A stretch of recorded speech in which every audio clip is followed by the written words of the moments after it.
Welcome back to Amot Shel Halacha. Kadosh Baruch Hu be'olam ela arba Amot Shel Halacha bilvad. We are in Siman Reish Tzadik Tet in Halacha Yud. We're going to do today part 3 for the shiur.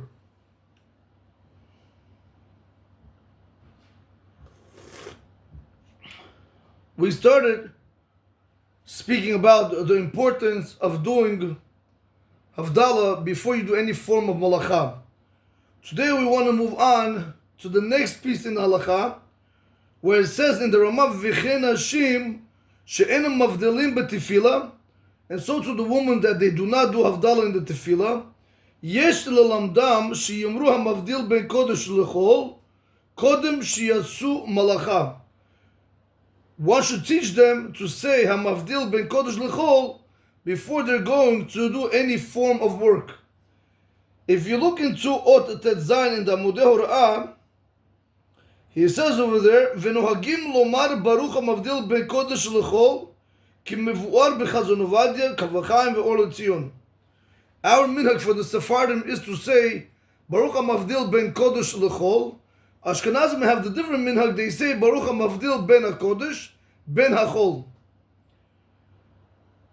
If we look into Sivkat and Lamed Zayin, when it says over there, V'chein Hashim she'enam mavdelim b'tefillah, and so to the woman that they don't do Havdalah in the tefillah, so the Mishnah says in Sivkat and Lamed Zayin, Hainu, which means to say, Shiruban lo nahagu litpalel b'moti Shabbat, because a lot of them, they do not have the minhag, they don't have the custom of davening Arvit Moti Shabbat. So if a woman doesn't daven Arvit Moti Shabbat, there is no way she's going to be able to do Havdalah.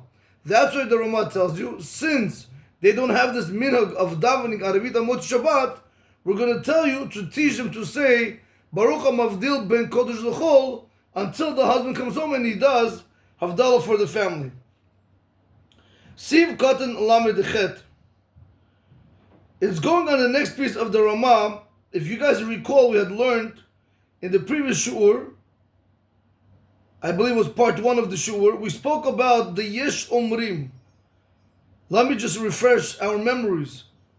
We spoke about over there that if a person wants to go ahead and he wants to do malacha before he even did Havdalah in the Shemona Esrei, we said let him say Baruch HaMavdil ben Kodesh L'chol. But the Yesh Omrim came in the Ramah and they said, D'chol zeh b'melacha gimura kigon kotev ve'oreg. All this is specifically in a complete malacha. For example, writing and weaving where there is exertion involved. Aval hadlakat aner be'ama or hotzah mirishut lirishut ein tzarich lezeh. However, when it comes just to light a candle or to carry from one domain to another domain, you don't need this. Now, Rabotai, I want to just explain to you something very important. What is the Ramah telling us? The Stam opinion, the Shulchan Aruch says that if you want to do malacha, and you weren't able to say the Havdalah in the tefillah, like we gave you the example, let's put it like this. A person is home, Shabbat is already out. So now he wants to go to shul, he wants to daven. But now he received a package.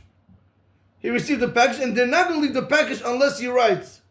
The Shulchan Aruch says, since you still didn't do Havdalah in your Shemona Esrei, say Baruch HaMavdil ben Kodesh L'chol, and then you can sign it, and then go ahead and daven Shemona Esrei. Comes the Yesh Omrim say like this. This that you need to say, Baruch HaMavdil ben Kodesh L'chol, in order to be able to do malacha, that is specifically where there's exertion involved. When a person writes, he gets tired. When a person weaves, he gets tired. There's exertion. But he says, when it comes to Hadlakat Aner Ba'alma, just to merely light a candle, or you want to bring out something from your house, your mother's outside, or your father's outside, and they're telling you, can you please give me the keys to the house? And there's no eruv. But to transfer something from the private domain to the public domain, this Yesh Omrim want to tell you, you don't need to say Baruch HaMavdil ben Kodesh L'chol. Again, I want to make something clear. This Yesh Omrim are telling you like this. Even though you didn't daven Shemona Esrei where you're supposed to say the Havdalah, but since you're not davening Shemona Esrei, you're not able to go ahead and say Havdalah in the Shemona Esrei, the Atachanotanu blessing. Oh, Even though you didn't say atach olontanu, you're allowed to go ahead and you're allowed to light a candle and even carry something from one domain to another domain without first having to say Baruch HaMavdil ben Kodesh l'chol. That is a very big chiddush, because you have to remember, what did we say on top? We said in the halacha, when we just began the halacha, we said, Asur la'asot shum malacha kodem sheyavdil. You're not allowed to do any form of malacha before you do havdalah. In the Mishnah where it said in Sivkat Lamed Bet, va'afilu chavatzim asurim midurei sofrim, even things which are rabbinical, you can't do nothing. You can't do malacha which is from the Torah. You can't do malacha. You can't do things which are from the rabbis. Comes this Yeshomrim, they want to say, you know how you could learn it? Yeah, you can't do malacha, real work where there's exertion involved. But to light a candle, what am I doing?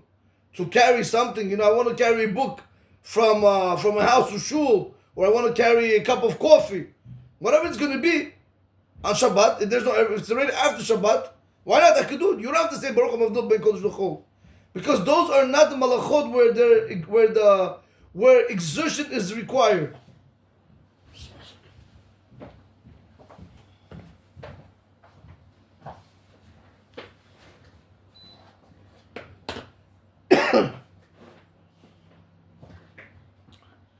Now, understanding this Yeshomrim plays a very big role. Why?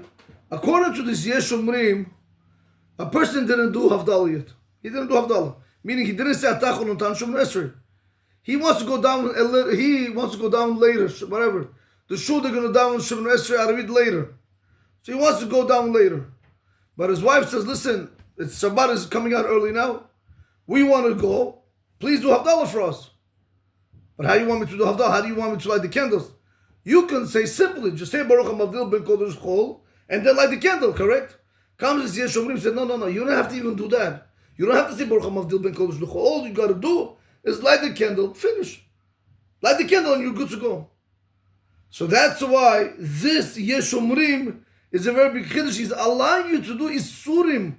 Not this, he's allowing you to do malachot which are from the Torah, but where there's no exertion involved, even before you said Baruch HaMavdil ben Kodesh l'chol. Very, very big leniency. We'll see what we hold. So let's just see that one more time. The Shulchan Aruch said, in the Stam opinion, V'im tzarich la'asot malacha kodem shivdil b'tefillah. If a person needs to do malacha before he's going to go ahead and do Havdalah in the Shemona Esrei, Omer HaMavdil, below Berecha, v'oseh malacha. Clearly, that's what the Shulchan Aruch says. According to the Shulchan Aruch, you have to say Baruch HaMavdil ben Kodesh l'chol. Come the Yeshomrim, they say no. The Chol said, all this that you have to say Baruch HaMavdil ben Kodesh l'chol, that's b'melacha gimura. Complete malacha. Kigon kotev v'oreg. For example, to write and to weave. But to light a candle, to merely light a candle, or to carry from one domain to another domain, no, you don't need to do it. He brings it down in the name of Rabbeinu Yerucham, Nitiv Yudbet Chelek Yutet. Fine. Rabotai, if we look into Sivkat and Lamed Chet on this Mishnah Berurah, on this Ramah,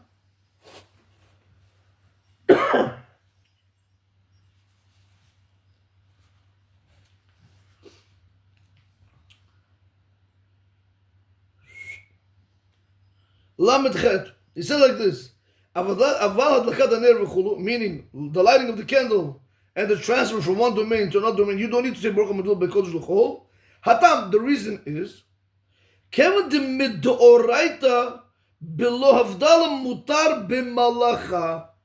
Since from the Torah's perspective, without doing the real Havdalah, without doing any form of Havdalah, you're allowed to do malacha once Shabbat. Just like when Shabbat comes in. For example, Shabbat comes in, it automatically falls on you.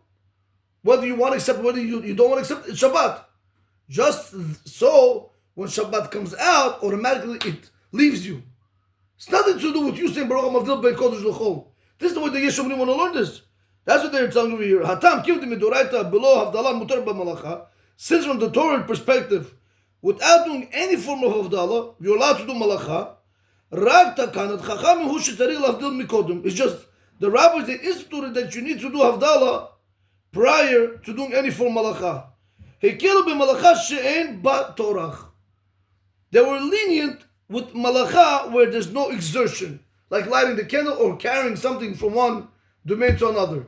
So this is the opinion of the Yeshomrim over here, that they want to try to teach us today that you don't have to say Baruch HaMavdil Ben Kodesh L'chol as long as you're not doing a malacha where there's exertion involved.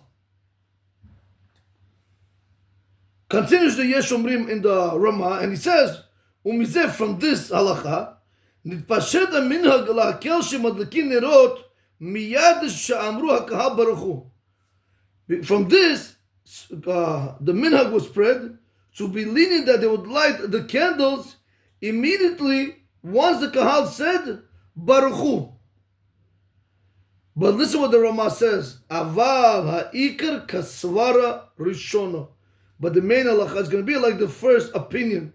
That means you're not allowed to do any form of work until you go ahead and you say Baruch HaMavdil Ben Kodesh L'chol, or Atachon Ontanu in Tefillah, or Kol Shal Avdallah. You're not allowed to do any form of work. That's what the Ramah Paskins. If you look into Od number 10, he tells you to look into the Tzionim. He says, V'chein hivanu be'amud ha'ora'ah Od Yudchet. And so too, we brought this in the Amud ha'ora'ah in Od Yudchet. If you look into Od Yudchet in the Amudei Hora'ah, he says, this what the Mishnah said, the Choseh b'Malacha, I'm sorry, this is what the Ramah said, the Choseh b'Malacha Gemara, that when do I have to say Baruch HaMavdil Ben Kodesh L'chol? That is specifically by complete Malacha, meaning when there's exertion. But if there's no exertion, you don't have to say Baruch HaMavdil Ben Kodesh L'chol, correct?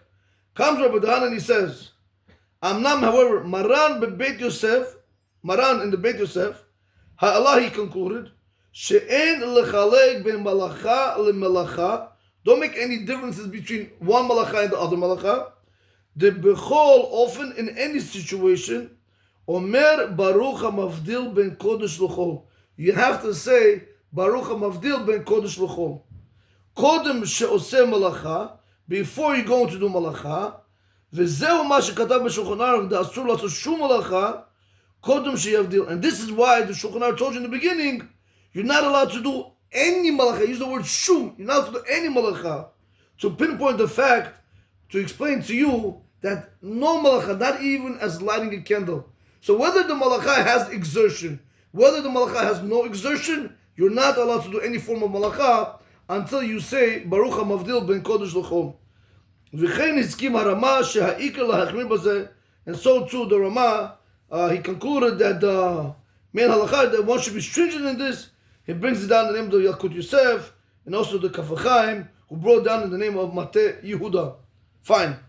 Rabotai, bottom line we see from this halacha, if a person wants to do any form of malacha after Shabbat, even though one Shabbat is out, so technically from the Torah perspective, from the Torah law, it's no longer Shabbat. Can you do malacha? Absolutely not. You have to say Baruch HaMavdil Ben Kodesh L'chol before you want to do any form of malacha, whether it has exertion or whether it does not have exertion.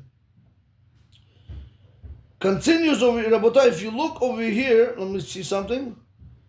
Yes, if we look into now, if we look now into the Mishnah where he says, and from this Yeshomrim, where they say you're allowed to go to light the candles, from there the minhag spread that after the congregation would say Baruch Hu, then they were able to go ahead and they were able to light the candles in the shul, right?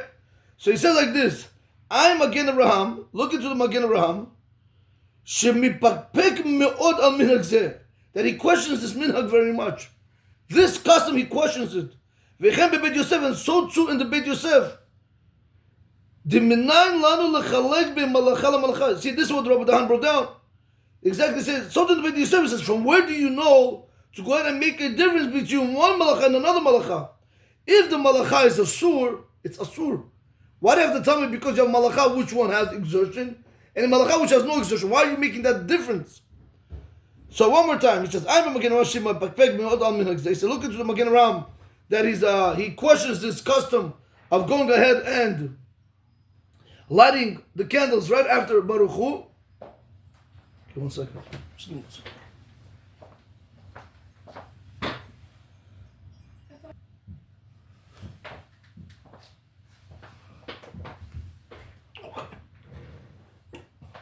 All right, so one more time. Right, we said over here in Sivkat Lametet, I'm again Arshim Bakpek Me'od al Minhag. Look into the Magen Ram where he questioned this minhag. How do you allow people to go ahead and light candles right after the say Baruch Hu, even though the Shabbat was over? Because remember, they were relying on the Yeshom Brim. V'chem beBeit Yosef, and also was brought down to Beit Yosef. From where do we know to make a difference between one malacha and another malacha? But listen to the next question. The next statement. V'gam Rabben Yerucham. Why is he bringing now Rabben Yerucham? If you look into the Ramah carefully, the Ramah says, right? He says over here, V'yesh shomrim d'chol ze b'malacha g'umra kegon kotev ve'oreg, aval hadlakat haner be'alma o hotza'a mirshut lirshut ein tzarich lazeh. Whose name does he bring this halacha down in? Rabbeinu Yerucham. He brings it down in the name of Rabbeinu Yerucham. So comes the Mishnah Berurah is going to tell him, 1 second. You Ramah, you wanted to bring down this opinion in the Rabbeinu Yerucham. It's a problem. Why? Because maybe the Rabbeinu Yerucham also meant something else. How do you know he meant exactly that, what you're saying? Look what he says. V'gam Rabbeinu Yerucham, and also Rabbeinu Yerucham, efshar is possible. Shelo kiven lahakel bezeh rak acher shivdil b'tfilah. Maybe his whole kavanah was that when can it be lenient? That is specifically after maybe you did Havdalah in the Tefillah, in the Shemona Esrei, by saying Atachon Antanu. How do you know what the kavanah of Rabbeinu Yerucham is? Because the way the Ramah wants to learn this Yesh Omrim now, he wants to say that he understood Rabbeinu Yerucham, that even though you didn't say Atachon Antanu, there's no need to say Baruch HaMavdil ben Kodesh l'chol. So what should you do? You're allowed to go ahead and do Malacha where there's no exertion. Why? How do you know? Maybe Rabbeinu Yerucham kavanah, when he said you're allowed to go ahead and light the candle or to carry from one domain to another domain, maybe his kavanah was really going on a situation where you had daven Shemona Esrei and you said Atachon Antanu in the Tefillah, so you did have Havdalah. That's why he says you're allowed to go ahead and do the Malacha. So one more time. V'gam Rabbeinu Yerucham, and so to Rabbeinu Yerucham, efshar is possible. Shelo kiven lakel b'zeh rak acher shivdu b'tefillah. It's possible that his whole kavanah was only that you could be lenient, that after you went ahead and you did Havdalah in the Shemona Esrei by saying Atachon Antanu. Ve'al kein masik. That's why he concludes and he says, and therefore, ve'al kein masik. Therefore he concludes and he says, the yesh ledrosh berabim. Therefore, when a person is giving a drasha, when a person is teaching the public, shilamdu benotehem, you should teach your daughters, lomar, to say, hamafdil ben kodesh l'chol, kodem shiyasu shum malacha. Before they do any form of malacha, ומכל שכן אותן שמבראות עצים ואש ומחממות מים. And for sure those the other ones that they go and they start real fire, like make wood and everything, and they go and they heat up water. דהבים מלאכה שיש בו טורח ולכולה על מסור. That is a malacha where there's exertion and everybody's going to tell you it's asur. וכן כתבו שערי אחרון, and so to the other Achronim wrote like this also. If you look into Sivkatan Nun Aleph in the Sha'ar Tziyun, he tells you who is that, who's the other Achronim. He says Tosefet Shabbat and V'chaye Adam. Now before we go to the Sha'ar Tziyun, because I wanted to show you, again, the Shulchan Aruch clearly says that if you say Baruch HaMavdil ben Kodesh l'chol, you're allowed to do any form of work. But we'll see it's not so pashut. If you didn't do Atachon Antanu in the Tefillah, and if you didn't go ahead and say the Havdalah Koshel Bracha, to go ahead and do Malacha, it is not so pashut. Even though halachically you're allowed to do Malacha after you say Baruch HaMavdil ben Kodesh l'chol, but there are other opinions that are stringent.